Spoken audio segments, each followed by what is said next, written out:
नमस्ते दोस्तों, मैं अदिति सिंह। आज हम लोग जो 12th का साइंस एंड कॉमर्स का जो फर्स्ट चैप्टर है ना, उसका 4th लेक्चर कंटिन्यू करेंगे। हम सब ने HTML देखा, HTML के सिंटैक्स देखे, HTML कैसे लिखते हैं, हम HTML को कैसे स्टार्ट करते हैं, हर चीज देखी। उसके बाद हमने देखा इनपुट टैग को, इनपुट टैग से रिलेटेड हर एट्रीब्यूट्स, हर वैल्यूज को देखा, एग्जीक्यूट करके देखा, फिर मेटा टैग को देखा, होता क्या है, उसकी इंपॉर्टेंस क्या है। आज हम करेंगे CSS यानी कैस्केडिंग स्टाइलिंग शीट्स या फिर कैस्केडिंग स्टाइल शीट्स। ये जो एक टर्म है या ये जो एक कोड प्लेटफॉर्म है, इसकी वजह से हमारा HTML का जो कोड है उसे हम एकदम परफेक्ट अपीयरेंस ब्यूटीफाई कर सकेंगे, उसे हम एक परफेक्ट अलाइनमेंट दे सकेंगे। अब मैं आपको मेरा वेब पेज दिखाऊंगी, सादा सिंपल सा तो नहीं चलेगा ना, उसे बहुत ब्यूटीफुल होना चाहिए, उसे हर चीज प्रॉपर्ली कलर्ड होनी चाहिए। तो हम वो सब किस चीज को यूज करके करेंगे? CSS को। अब ये CSS है क्या? CSS stands for Cascading Style Sheets. CSS describes how HTML elements are to be displayed on screen, paper or in other media. CSS जो है हमें हेल्प करता है ये दिखाने के लिए कि हमारा पेज, हमारा वेब पेज, हमारा जो पेपर है या जो साइट है वो कैसी दिखेगी, उसे इम्प्रूव हम कैसे करें। CSS saves a lot of work. हमारा CSS बहुत सारा हमारा टाइम, हमारा वर्क बचा लेता है। It can control the layout of multiple web pages all at once. यानी कि हमारा जो लेआउट है, अब मैं एक एप्लीकेशन बना रही हूँ, मैं एक सॉफ्टवेयर बना रही हूँ, तो मेरे पास एक पेज होगा क्या? नहीं, अलग अलग पेजेस होंगे, ढेर सारे पेजेस होंगे। फर्स्ट पेज होगा, होम पेज होगा, इंडेक्स पेज होगा, कॉन्टैक्ट पेज होगा, सोर्स पेज होगा, बहुत कुछ होगा। तो इन सारे पेजेस को मुझे अगर एक ही लेआउट में लाना है तो मैं CSS यूज करूंगी। CSS यूज करके एक ही बार में हम मल्टीपल पेजेस को एडजस्ट कर पाएंगे, मॉडिफाई कर पाएंगे। CSS allows you to control the look and feel of several pages by changing a single source. Single source, एक ही सोर्स को हम मॉडिफाई करके मल्टीपल पेजेस के ऊपर मॉडिफिकेशंस ला सकते हैं। This is how our CSS saves a lot of work. अब CSS सीखना है तो सबसे पहले उसका हमें सिंटैक्स समझना पड़ेगा कि भाई ये CSS कैसे लिखते हैं, हम इसे अप्लाई कैसे करेंगे। So CSS में दो पार्ट होते हैं, number 1 selector, number 2 declaration block. Selector यानी समथिंग टू बी सिलेक्टेड, ऐसा चीज जो हम सेलेक्ट कर रहे हैं कि भैया इसमें CSS आना चाहिए, राइट। सो हमारे पास जितने भी HTML टैग्स होते हैं, समझो मेरे पास H1 है, मेरे पास P टैग है यानी कि पैराग्राफ टैग है, इनपुट टैग है, मेटा टैग है, या फिर और भी बहुत सारे टैग है, फॉर्म है, लिस्ट है, हर टैग है। अगर मुझे ये टैग्स को मैंने सेलेक्ट किया, मुझे यही टैग के ऊपर मॉडिफिकेशंस चाहिए, तो हम उसे बोलेंगे सेलेक्टर। जैसे कि यहाँ पे मेरा H1 सेलेक्टर है, क्यों? मैंने H1 को सेलेक्ट किया है कि भैया मेरे H1 को ही सिर्फ ये मॉडिफिकेशंस होने चाहिए। कौन से मॉडिफिकेशंस? उसे हम बोलेंगे डिक्लेरेशन बॉक्स, जिसे हम डालते हैं कर्ली ब्रेसेस में। कर्ली ब्रेसेस सबने मैथ्स में देखा होगा ना, कैसा होता है, ऐसे समथिंग कुछ दिखता है, कर्ली ब्रेसेस। इसके अंदर हमारा आएगा डिक्लेरेशन ब्लॉक, यानी कि उसकी प्रॉपर्टी, हम किस चीज को यूज कर रहे हैं, उसकी वैल्यूज, हम वैल्यूज देना जरूरी है ना। जैसे यहाँ पे कलर है, कलर उसका एक बिहेवियर है, हमें पता होना चाहिए, प्रॉपर्टी है उसकी, एंड हमने एक कोलन डाल के उसके बाद उसका एक वैल्यू लिख दिया है। ऐसे हमें एक ही टैग को हम मल्टीपल चीजें डाल सकते हैं, हम उसे बॉर्डर डाल सकते हैं, कलर डाल सकते हैं, इमेज डाल सकते हैं, बहुत कुछ डाल सकते हैं, इसलिए तो CSS है भैया। अब CSS में हमने देखा दो चीजें थी, सबसे पहला था सिलेक्टर, नंबर 2 था डिक्लेरेशन ब्लॉक। देखते हैं ना, सिलेक्टर को थियोरेटिकली भी देखते हैं। Selector indicates the HTML tag you want to select. It could be any tag, H1 tag हो सकता है, बॉडी टैग हो सकता है, या P टैग हो सकता है। हमेशा ओपनिंग टैग देना, हम क्लोजिंग टैग में थोड़ी लिखेंगे, ओपनिंग टैग में लिखेंगे। तो ओपनिंग टैग में अगर हमें उस, जैसे हमने इधर H1 को सिलेक्ट किया है तो वो हमारा सेलेक्टर हो जाएगा। मैं ऐसे बॉडी को भी ले सकती हूँ, मैं HTML को भी ले सकती हूँ, मैं चाहे जिसे मुझे मॉडिफिकेशन जरूरी है हम उसे सेलेक्टर बना सकेंगे। नेक्स्ट क्या है? Declaration block.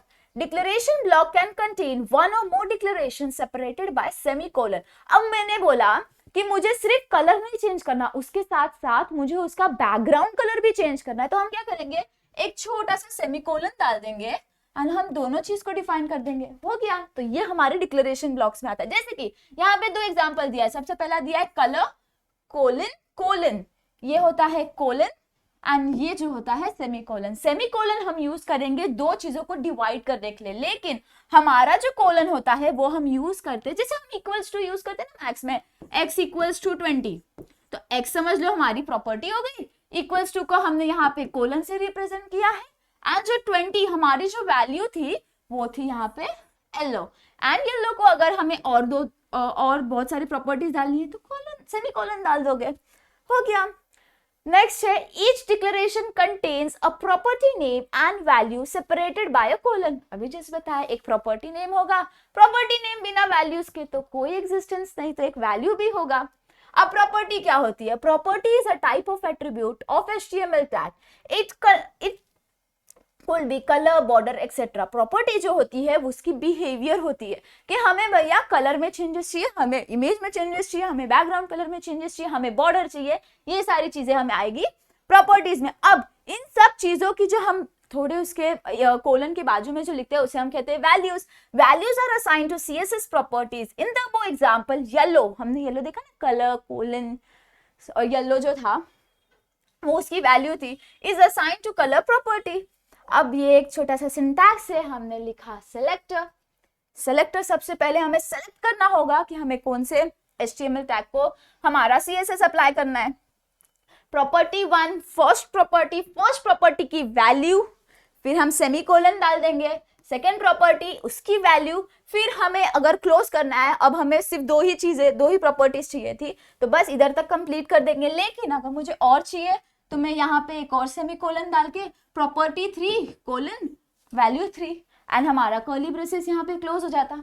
बहुत सिंपल, मतलब हम एक CSS यूज करके हमारे हेडिंग या हमारे कोई भी टैग्स को कितना ज्यादा मॉडिफाई कर सकते हैं ना। अब CSS के भी 3 टाइप्स होते हैं, 3 मेथड्स होते हैं। Types of CSS, there are 3 methods of implementation styling information to an HTML document। 3 methods हो सकते हैं। इमेजिन कितना अच्छी चीज है ये। सबसे पहला inline, number 2 internal, number 3 external. Inline से क्या समझ में आ रहा है? Inline something that is in line, line के बीच में। इंटरनल यानी something that is inside something, यानी कि हमारा जो इंटरनल CSS होता है वो किसी चीज के अंदर होगा, हम देखेंगे ना किसके अंदर है। थर्ड है एक्सटर्नल CSS। एक्सटर्नल कुछ बाहर से हम इंपोर्ट कर रहे हैं, बाहर हम एक फाइल बनाएंगे, उस फाइल को हम यहाँ पे इंपोर्ट करेंगे एक्सटर्नली, तो वो हो जाएगा हमारा एक्सटर्नल CSS। अब हम देखते हैं इंटरनल स्टाइल शीट्स क्या होता है। It uses the style attribute in the HTML start tag. Inline CSS is used to apply CSS on a single line or element। इसका एक छोटा सा एग्जांपल यहाँ पे दिया है। Inline CSS जो है वो हमें हेल्प करता है। समझो मैंने एक P टैग लिया या H1 टैग लिया, अगर मुझे उसी इंस्टेंस पे ऐसा क्लिक हो गया कि हाँ मुझे यहाँ पे एक मॉडिफिकेशन चाहिए, तो मैं क्या करूंगी? इनलाइन CSS यूज कर लूंगी एंड वहां पे जैसे P टैग लिख दिया। स्टाइल एट्रीब्यूट के बिना हम उस इंस्टेंस पे CSS नहीं यूज कर पाएंगे। स्टाइल एट्रीब्यूट हमें ये डिफाइन करता है कि भैया हमें यहाँ पे CSS अब यूज करना स्टार्ट करना है। स्टाइल लिखेंगे इक्वल्स टू, एट्रीब्यूट का एक स्टाइल होता है, इक्वल्स टू डाल के डबल कोट्स डाल देंगे, कलर ब्लू डाल दिया, हमने क्लोज कर दिया, हमने हमारा टेक्स्ट डाल दिया जो हमें डालना है और हमारा पैराग्राफ टैग क्लोज हो गया, राइट। तो ये था हमारा इनलाइन CSS, यानी कि लाइन के बीच में जहां टैग यूज किया, मुझे ऐसा लगा मुझे यूज करना है अब यहाँ पे CSS, डाल दो एक सेंटेंस स्टाइल यूज करके, आ जाएगा मॉडिफिकेशंस। एग्जांपल्स के साथ हम देखेंगे क्या है वो एक्चुअली। एम्बेडेड स्टाइल शीट्स और इंटरनल CSS। इंटरनल CSS अभी बताया ना मैंने, internal that is something inside something. Inside किसके? देखते हैं ना। This is used to apply CSS on a single document or pages.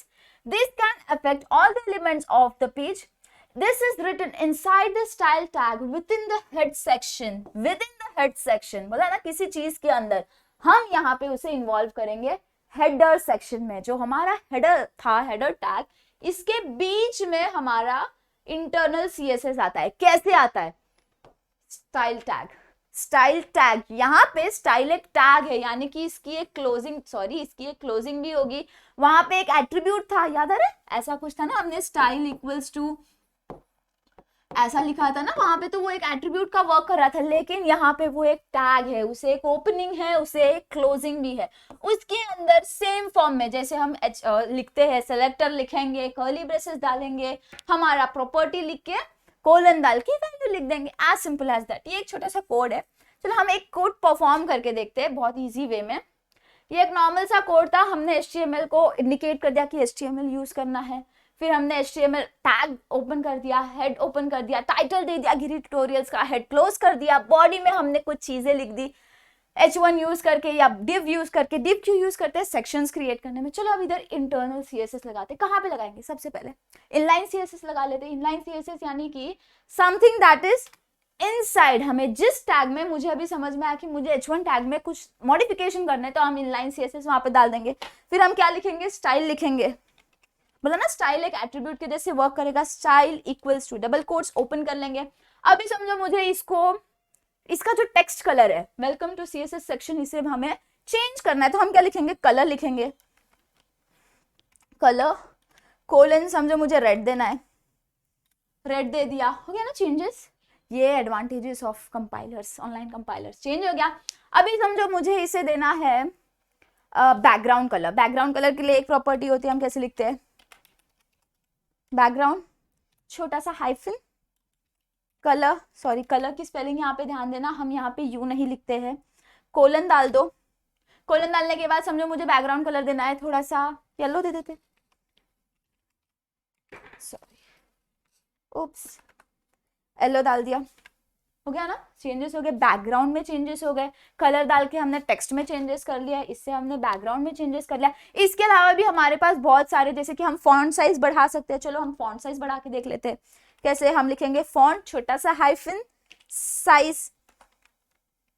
Font size समझो मैंने डाल दी कि 7 नहीं, चलो 10 डाल देते, 10 पिक्सल्स, क्या होता है देखते हैं। अरे बाप रे, ये तो छोटा हो गया। अब अगर समझो हमने इसे कर दिया 50 पिक्सल्स, बड़ा हो गया ना। हमारा जो वेलकम था वो थोड़ा सा बड़ा हो गया। This is advantage of inline CSS। At that instance हम जो टैग में चेंजेस कर सकेंगे स्टाइल टैग को यूज करके, ये सब हम कर पाएंगे इनलाइन CSS में। चलो एक इंटरनल CSS को भी देख लेते हैं कैसे परफॉर्म करते हैं। तो इंटरनल CSS किस में आ रहा था? हेड में आ रहा था। हेड के अंदर चले जाओ। हेड के अंदर हम ओपन करेंगे एक टैग, सॉरी एट्रीब्यूट नहीं, एक टैग ओपन करेंगे। कौन सा? स्टाइल का टैग। चलो ओपन कर लेते हैं। स्टाइल टैग ओपन कर लिया। एट दैट इंस्टेंस ही हम एक क्लोजिंग भी कर लेते हैं स्टाइल को, ताकि हम भूले नहीं कि भैया ये क्लोज भी करना है। स्टाइल को क्लोज भी कर दिया। अब इसके अंदर हम डालेंगे कुछ चेंजेस। अब मैंने यहाँ पे हेडिंग में तो चेंजेस कर लिए, लेकिन अब मुझे यहाँ पे जो डिव है ना हमारा डिव, इसे हमने मॉडिफाई करना है। चलो या फिर इसे हम एक पैराग्राफ दे देते, पी दे दिया, और यहाँ पे हमने हमारे पैराग्राफ को क्लोज कर दिया।